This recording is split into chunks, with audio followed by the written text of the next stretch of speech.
नमस्कार, आप देख रहे हैं न्यूज स्टेट का डिजिटल प्लेटफॉर्म और मैं हूं आपके साथ साहिल सुया।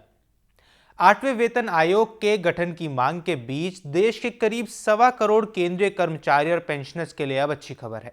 नए साल 2025 में इन्हें केंद्र सरकार की ओर से बड़ा तोहफा मिलने जा रहा है। महंगाई भत्ते और महंगाई राहत में बढ़ोतरी का इनका इंतजार अब जल्द खत्म होने वाला है। साल 2024 के दूसरी छमाही के जुलाई से लेकर दिसंबर तक के महंगाई के AICPI आंकड़े आने लगे हैं। इस छमाही के लिए अब तक जुलाई, अगस्त, सितंबर और अक्टूबर 2024 के आंकड़े आ चुके हैं और नवंबर का आंकड़ा 31 दिसंबर तक आने की संभावना है। ताज़ा AICPI आंकड़ों के ट्रेंड्स के हिसाब से इस बारे में केंद्रीय कर्मचारियों की महंगाई भत्ते और पेंशनर्स की महंगाई राहत में 3% की बढ़ोतरी होना मुमकिन है। आपको बता दें कि श्रम मंत्रालय की ओर से जारी AICPI इंडेक्स के आंकड़े के महंगाई के ग्राफ को देखते हुए अनुमान लगाया जा रहा है कि इस बार महंगाई भत्ते में 3% बढ़ोतरी हो सकती है। अगर ऐसा होता है तो लगातार दूसरी बार होगा जब महंगाई भत्ते और महंगाई राहत में 3% की बढ़ोतरी होगी। इससे पहले साल 2024 के पहले छमाही में महंगाई भत्ते में 3% की बढ़ोतरी की गई थी, जिसके बाद DA और DR 50% से बढ़कर 53% हो गया था। ऐसे में दूसरी छमाही में भी महंगाई भत्ते और राहत में 3% की बढ़ोतरी होती है और यह मौजूदा 53% से बढ़कर 56% तक हो जाएगा। ऐसे में नए साल 2025 में केंद्रीय कर्मचारी और पेंशनर्स को केंद्र सरकार की ओर से DA और DR में बढ़ोतरी का बड़ा तोहफा मिल सकता है।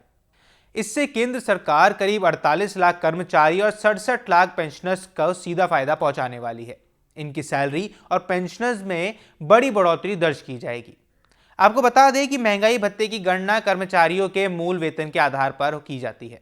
एक कैलकुलेशन के मुताबिक DA में 3% की बढ़ोतरी होने से 18,000 रुपए की बेसिक सैलरी वाले केंद्रीय कर्मचारियों को 540 रुपए प्रति महीने और 6,480 रुपए सालाना के हिसाब से फायदा होने वाला है। वहीं अगर कैबिनेट सेक्रेटरी समेत अन्य उच्च लेवल के अधिकारियों जिनकी बेसिक सैलरी 56,900 रुपए प्रति महीना है, उन्हें 1,707 रुपए मासिक और 20,484 रुपए सालाना की दर से फायदा होने वाला है। दरअसल केंद्र सरकार 7th पे कमीशन की सिफारिश के आधार पर साल में 2 बार यानी हर 6 महीने के अंतराल पर महंगाई भत्ते और महंगाई राहत की समीक्षा करती है। यह समीक्षा श्रम मंत्रालय की ओर से जारी AICPI आंकड़ों के आधार पर केंद्र सरकार करती है। इसका मकसद महंगाई में बढ़ोतरी के कारण कर्मचारी और पेंशनर्स के जीवन यापन में कोई परेशानी ना हो। DA और DR में पहले बढ़ोतरी जनवरी में और दूसरी बढ़ोतरी जुलाई महीने से लागू की जाती है। इसके बाद 1 जुलाई से घोषणा के समय तक एरियर सभी कर्मचारी और पेंशनर भोगियों को दिया जाता है। इन सबके बीच केंद्रीय कर्मचारी संगठनों की ओर से 8वें वेतन आयोग की गठन की मांग भी तेज होती जा रही है। जो जानकारी सूत्रों से हमें मिल रही है उसके मुताबिक अगर सब कुछ ठीक रहा तो नए साल में केंद्र सरकार अपने 1.25 करोड़ के करीब केंद्र कर्मचारी और पेंशनर्स को नए साल का तोहफा देते हुए 8वें वेतन आयोग के गठन का ऐलान कर सकती है। जानकारी के मुताबिक वित्त मंत्री निर्मला सीतारमण आगामी बजट में 8वें वेतन आयोग के गठन को लेकर बड़ा ऐलान कर सकती हैं। मुमकिन है कि वित्त मंत्री निर्मला सीतारमण 1 फरवरी को संसद में बजट पेश करते हुए केंद्र कर्मचारी और पेंशनर्स को बड़ा तोहफा दे सकती है। हालांकि इसको लेकर सरकार की ओर से अभी कोई औपचारिक ऐलान या फिर सूचना नहीं दी गई है।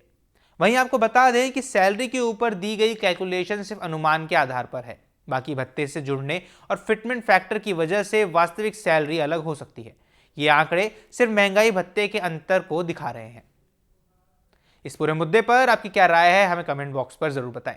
देश दुनिया की तमाम खबरों के लिए न्यूज स्टेट के चैनल को सब्सक्राइब करना न भूलें। न्यूज नेशन अब व्हाट्सएप पर खबरों की ताजा अपडेट के लिए न्यूज नेशन के इस QR कोड को स्कैन करें।